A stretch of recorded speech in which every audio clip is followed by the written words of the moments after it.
শাকিব খানের পর এবার সিয়াম আহমেদ আলোচনায়।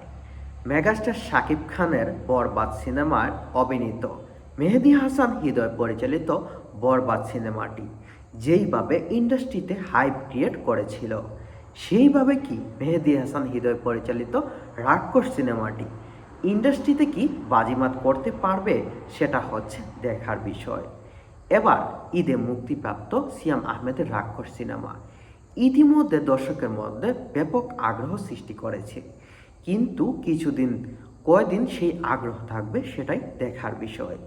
ইতিমধ্যে শাকিব খান প্রিন্স সিনেমা দিয়ে ধাপটের সাথে সিঙ্গেল স্ক্রিনে তিনি ধাপটের সাথে বেরিয়ে যাচ্ছেন, কিন্তু সিয়াম আহমেদ তিনি তো মাল্টিপ্লেক্সের আন্ডারে চলে গেছেন, সিঙ্গেল স্ক্রিনে তিনি নয়।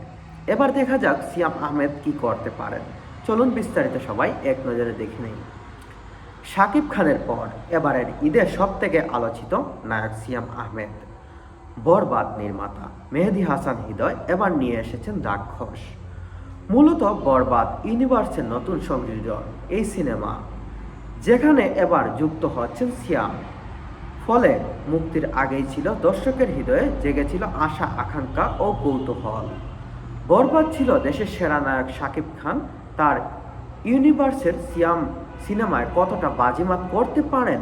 সিনেমার মুক্তির পর সেই সংশয় পুরোপুরি কেটে গেছে। এই সিনেমায় সিয়াম আহমেদ শুধু অভিনয় করেননি, বরং স্ক্রিন ডমিনেট করেছেন।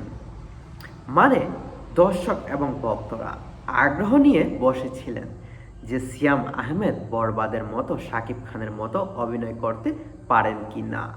কিন্তু সিয়াম আহমেদের রাক্ষস সিনেমা সেটা রিলিজ হওয়ার পরপরই দর্শকের সেই ভুলটা ভেঙে গেল।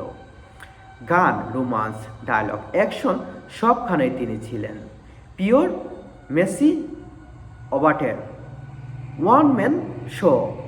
ধরেন একটি সিনেমায় কাঁধে নেওয়ার আত্মবিশ্বাস তাকে নতুনভাবে আলোচনায় এসেছে। রাক্ষসের সিঙ্গেল স্ক্রিনে মুক্তি না পেলেও মাল্টিপ্লেক্সে প্রায় 23টি শোতে চলছে, যেগুলো বেশিরভাগ হাউসফুল। আগামী অগ্রিম টিকিট দ্রুত শেষ হয়ে যাচ্ছে, তবে চাহিদা থাকা সত্ত্বেও শো না বাড়ানো নিয়ে প্রযোজকদের অভিযোগ রয়েছে। তাদের